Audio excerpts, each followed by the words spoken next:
Ayan, dalawang span na yung na-installan dito ng mga steel girders. Ito yung ikalawang span, mga kababayan. Kita naman natin dito, no? Mahaba to. Ayan, no? Meron siyang 4 na steel girders na ginamit dito. Ito naman yung una. So, maiksi lang dito sa part na to. 4 din yung steel girders na ginamit. Sinimulan ko to, walang naniniwala sa paligid ko. Ano? Umaga po sa inyong lahat. Nandito na naman tayo sa Quirino Avenue southbound. Mag-update po tayo ngayong umagang ito dito po sa off-ramp patungong Top Rojas Boulevard at yung on-ramp to south along Osmeña. Ito po yung sa Skyway Stage 3 dyan sa may Quirino Interchange. So, huwag na po natin patagalin ito mga kasikap. Let's go! Sa nakaraang update natin, sa kanay ng off-ramp, meron ng isang span sa dulo, no? Na nakakompleto na yung mga steel girders.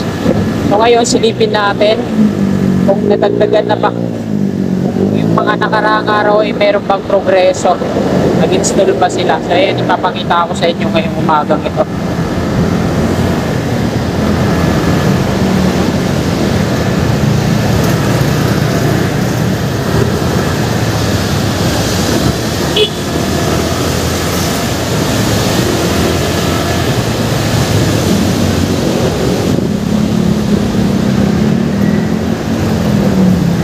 Sa interchange sa unahan, Plaza Dilaw.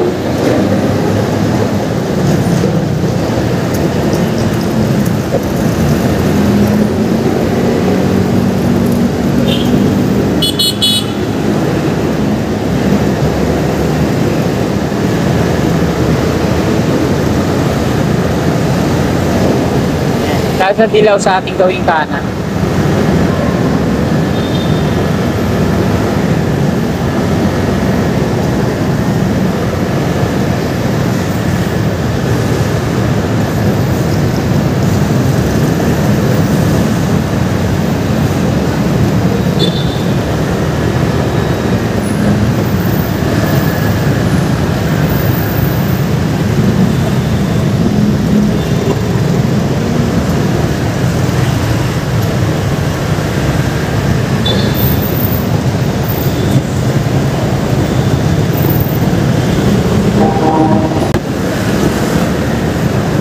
Pedro Street.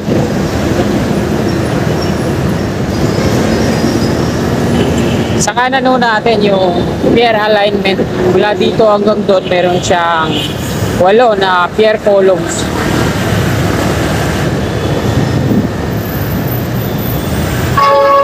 Dito dinadaan-daan na yung pag-dismantle sa mga scaffolding at yung mga net na nakapaikot dito.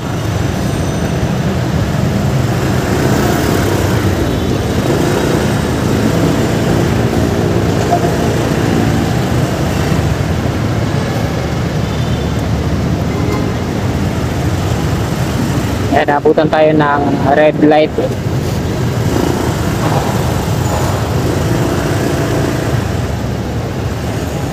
Ito po yung off-ramp mga kababayan patungong Top Rojas Boulevard.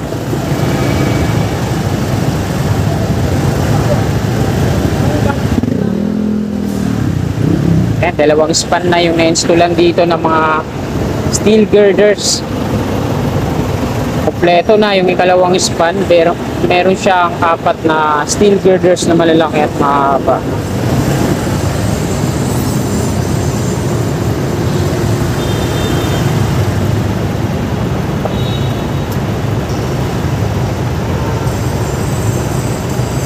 Tapos dito naman sa baba, walang mga nakareserba na ina-assemble ng mga steel girders. Na-install na lahat.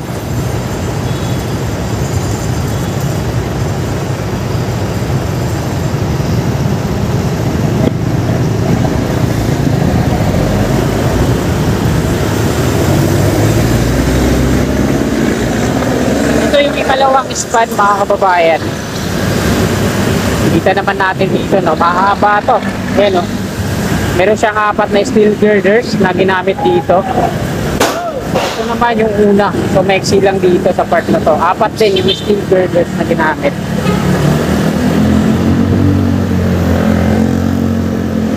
At dito tayo mag-U-turn.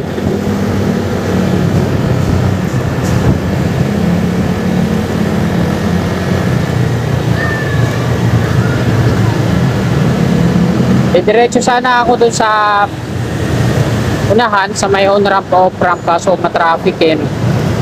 Antala yung ano natin.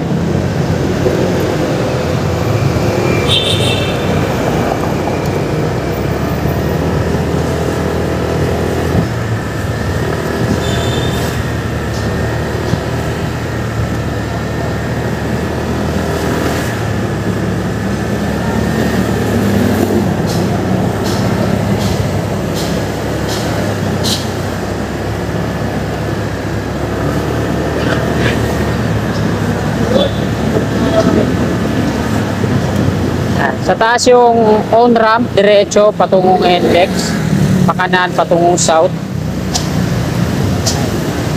Sa kaliwa natin yung dalawang span na naninstalan ng mga steel girders para sa off-ramp patungong Top Roas Boulevard.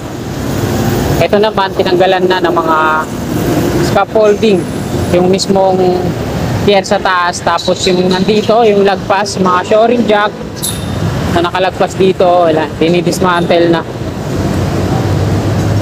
At tapos na rin yung pier head, bali tatapusin na to, installan ng mga steel girders ito. Next stop lang sila sa part na to kasi di pa tapos yung dito sa likod natin. Ngayon tapos na, tuloy-tuloy na po yan. Dito naman sa may tulay, ayan, hindi pa naiaakyat itong isang steel girders dito, pero nakakapit na yan dyan sa lifter. Ayan o, pag-angat na lang yan sa taas. So tatlo yung steel girders na install dyan sa may tulay, isa pa lang yung nandun sa taas.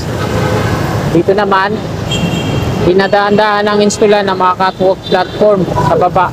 Dito halos lahat na mayroon ng mga catwalk. Ganda ng tulugan nila dito. Ito yung unang span na nauna nila ang makongkreto.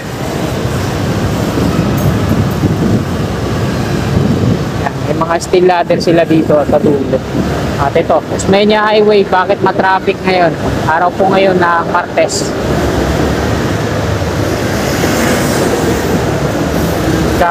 Dalawa po ngayon na Setyembre, taong 2025. At alas 11 na po na umaga. Patungo ako ngayon sa Fort Bonifacio Army.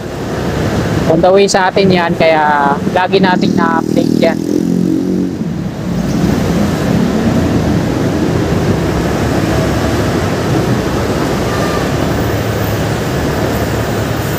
Sa mga nagtatanong, bakit sa army daw ako nagtatrabaho? Hindi po ako sundalo ha. Isang hamak lang po akong merchandiser. Sa loob kasi ng kampo ng sa loob ng bawat kampo ng sundalo, may sari-sarili po yan silang mga supermarket. Para di na sila lumabas, mamili sa labas na supermarket kasi alam nyo na, lalo na sa Mindanao, hinahunting yan sila ng mga, alam nyo na, yung kalaban ng sundalo. At may patong yan sila bawat ulok. Kaya yung kampo nila meron yung soldiers mall kung tawagin, bukod lang dun yung mga supermarket. Ang tawag sa supermarket sa loob, access commissary, AFP commissary. Yung mga produkto po dun mas mura kumpara dito sa produkto sa labas na supermarket kasi dito sila nagbabayad. Wala pong binabayaran na tax po dun. Kung ang presyo dito sa labas 100, dun sa kanila nasa mga 80 lang. Malaki po talaga yung discount. Bawal pong mamili ang mga outsider sa loob ng commissary. Only sa mga sundalo lang po yun. Ginagawa naman ng ibang mga sundalo, meron ding mga kapagsamantala. May kanya-kanya silang mga serial number. Yung mga sundalo na may mga tindahan sa labas,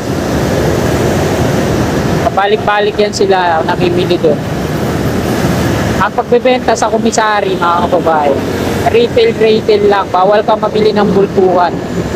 Bawal ka kasi gusto nila na ay bahagi sa lahat. Paggamit-gamit lang pa, hindi pang tindahan. Kaya hanggang dito na lang po itong video na to. Marami pong salamat sa inyong walang sawa at pwede suporta. Ang umaga po, God bless.